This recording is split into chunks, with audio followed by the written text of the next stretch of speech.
Apapun waswas syaitan yang mengatakan orang beriman itu susah, itu bohong semuanya. Demi Allah orang beriman itu bahagia, tenang. Bisa mendapatkan semua dunia. Allah janjikan. Tidak mungkin salah.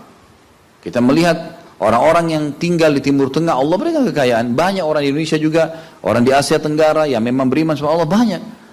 Saya berjalan dengan orang-orang yang pergi umroh, pergi haji. Banyak orang mampu. Banyak orang mampu dan mereka hidup bahagia. Bisa. Ya. Jadi bukan berarti kalau kita lagi sulit kemudian kita menganggap oh ini berarti saya disiksa sama Allah tuh memang hukuman. Tidak. Antum harus berubah. Kata Allah SWT, innallaha la yughayyiru ma biqaumin hatta yughayyiru ma bi anfusihim. Allah tidak akan mengubah nasib satu kaum sampai mereka mengubah nasibnya. Maksud daripada ayat ini adalah kata sebagian ulama, kalau seseorang muslim dia memohon, merengek, mengadu sama Tuhannya dan meminta apapun sampai dia minta menjadi seorang raja dunia akan dikabulkan oleh Allah asal dia mau mengubah dirinya, lalu Allah akan bukakan kepadanya peluang-peluang untuk mencapai apa yang sedang dia minta itu. Dan Allah sebaliknya akan mencukupkan kebutuhan seorang hamba kalau dia mengatakan cukuplah saya begini. Misal ada orang bekerja, dia dikasih sama Allah gaji, dia dapat gaji 2 juta, dimudahkan dia diterima kerja seterusnya, lalu dia mengatakan cukuplah seperti ini. Keluarga saya biayai 1,5 juta sudah cukup, alhamdulillah, udah nggak masalah. Allah cukupkan dia dengan itu. Tapi kalau ada orang tamak dengan rahmat Allah, enggak, saya mau begini, saya mau begitu, saya mau berusaha, lalu merengek minta kepada Allah, Allah akan kasih. Tapi prosesnya ada, karena kita di dunia ada proses. Makanya Umar bin Abdul Aziz rahimahullah mengatakan, sungguh saya ini memiliki pribadi yang tumuh. Tumuh itu orang yang selalu antusias mendapatkan yang terbaik. Beliau waktu jadi masyarakat biasa, beliau minta kepada Allah agar menjadi gubernur Madinah. Dan beliau mengatakan terus saya menggencot doa itu setiap malam sampai Allah kabulkan saya jadi gubernur Madinah. Gitu kan. Kemudian setelah itu saya memiliki antusias yang lebih besar untuk menjadi khalifah. Dan terus saya berdoa sampai Allah nobatkan jadi khalifah. Padahal Umar bin Abdul Aziz tidak bisa jadi khalifah pada saat itu kalau sesuai dengan jalur keturunan. Semestinya ada orang lain. Dia memang keturunan Bani Umayyah, tapi bukan dia semestinya pada saat itu menggantikan khalifah. Tapi subhanallah sebelum meninggal khalifah sebelumnya menulis surat bahwasanya yang datang setelah saya adalah Umar bin Abdul Aziz, padahal bukan dia. Makanya setelah Umar bin Abdul Aziz meninggal kembali kepada keturunan raja yang pertama. Tapi Allah selipkan dia menjadi khalifah di situ. Dan dia mengatakan saya mendapatkan semua apa yang saya inginkan dengan tumuh saya, dengan antusias saya yang besar, dan saya mohon kepada Tuhan saya sampai Allah kasih. Jadi Allah kasih teman-teman sekalian. Tapi bagaimana kedekatan antum kepada Allah subhanahu wa ta'ala? Bagaimana kita merengeknya dengan Allah? Bagaimana kita memohonnya dengan Allah? Tidak ada yang mustahil. Coba terus minta sampai Allah kasih. Karena setiap seseorang hamba mengucapkan Rabbana atau Allahumma, atau kita mengatakan dalam maksudnya ya Allah, wahai Tuhanku. Begitu kita mulai memohon, itu sudah ada garis startnya ucapan kita. Ada garis finishnya. Tinggal antum sabar sampai garis finish enggak? Banyak orang berdoa baru pertengahan sudah berhenti dengan alasan Allah belum kasih. Allah mau lihat ini orang benar nggak, serius nggak. Sama rasionalnya gini, kalau kita kuliah, begitu kita sudah daftar kuliah, sudah ada kan prediksi kita 4 tahun tamat S1 kan?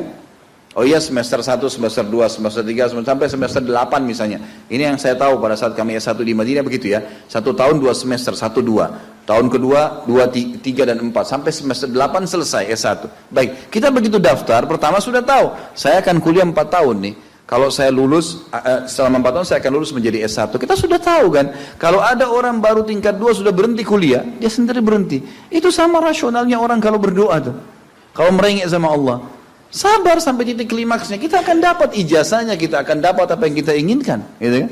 Tapi kalau orang terburu-buru, tergesa-gesa, dia tidak dapat. Jadi selalu tamak terhadap rahmat Allah, dan itu bagian daripada ibadah. Allah SWT menyuruh kita tamak dengan rahmatnya, ya. Kita disuruh berdoa dengan khaufan wa tama'a. Khauf, takut dengan azabnya Allah, jangan masuk neraka, dan tamak terhadap rahmat Allah. Minta terus agar Allah Subhanahu wa taala memberikan kepada kita rahmat yang luas, ditambah, diberikan karunia. Antusias teman-teman sekalian. Orang mukmin itu selalu optimis. Tidak ada kata-kata pesimis, tidak ada kata-kata putus asa, nggak ada kata-kata dendam. Berlalu, qaddarallah ma syaa fa'al. Allah sudah takdirkan dan sudah terjadi. Kata Nabi SAW, kalau terjadi sesuatu pada kalian, katakan Allah sudah takdirkan, sudah terjadi. Buka lembaran baru, jalan sekarang, gitu kan? Sampai kata Nabi SAW yang memotivasi kita, kalau di tangan seseorang di antara kalian sebuah bibit, dan dia tahu, bibit pohon, dan dia tahu besok kiamat, tetap dia tancapkan. Tetap dia tancapkan. Sebagian ulama salaf dulu, mereka menanam pohon-pohon teman-teman sekalian, pohon-pohon yang umurnya lama, seperti kelapa, ya. Tapi di sana mungkin mereka menanam pada saat itu kurma. Kurma lama tumbuhnya, gitu kan. Mereka tanam. Sampai pada saat itu ada beberapa sahabat menanam pohon-pohon kurma yang masih kecil. Mereka di umur pada saat itu sampai alis mereka sudah putih dan turun menutupi matanya, saking tuanya, 80-90 tahun. Ditanya oleh murid-muridnya, kenapa anda masih menanam seperti ini, di umur seperti ini, gitu kan. Kata dia, Allah akan memberikan saya pahala di setiap gerak-gerik saya, termasuk ini. Bagaimana dia antusiasnya? Artinya ada hadis Nabi mengatakan tidak ada seseorang yang menanamkan sebuah pohon kecuali kemudian ada burung yang hinggap di situ, atau manusia ya yang hinggap bernaung, atau mungkin hewan-hewan, ulat atau apa saja yang memakan daunnya atau buahnya, kecuali jadi pahala buat dia. Jadi selalu ada motivasi untuk menjadi orang yang terbaik, ya. Makanya juga dalam masalah surga begitu. Kata Nabi SAW, kalau kalian minta surga Firdaus, surga yang tertinggi. Jangan bilang amal saya nggak cukup, enggak. Tamak dengan rahmat Allah, minta yang terbaik teman-teman sekalian. Kita tidak akan berubah kecuali Allah tidak akan berubah kecuali kita berubah dulu. Kita yang mengubah menjadi lebih baik. Ya, ini poin yang harus digarisbawahi. Ini sebuah kaidah hidup, ya. Sehingga kita harus selalu optimis, dan begitulah keadaan orang-orang beriman. Allahu a'lam.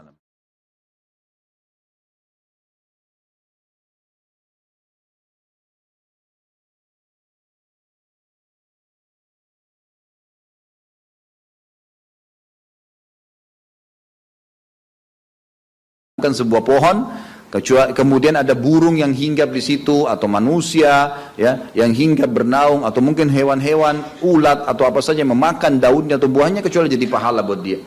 Jadi selalu ada motivasi untuk menjadi orang yang terbaik, ya. Makanya juga dalam masalah surga begitu. Kata Nabi SAW, kalau kalian minta surga Firdaus, surga yang tertinggi. Jangan bilang amal saya nggak cukup, enggak. Tamak dengan rahmat Allah, minta yang terbaik teman-teman sekalian. Kita tidak akan berubah kecuali Allah tidak akan berubah kecuali kita berubah dulu. Kita yang mengubah menjadi lebih baik. Ya, ini poin yang harus digarisbawahi. Ini sebuah kaidah hidup, ya. Sehingga kita harus selalu optimis, dan begitulah keadaan orang-orang beriman. Allah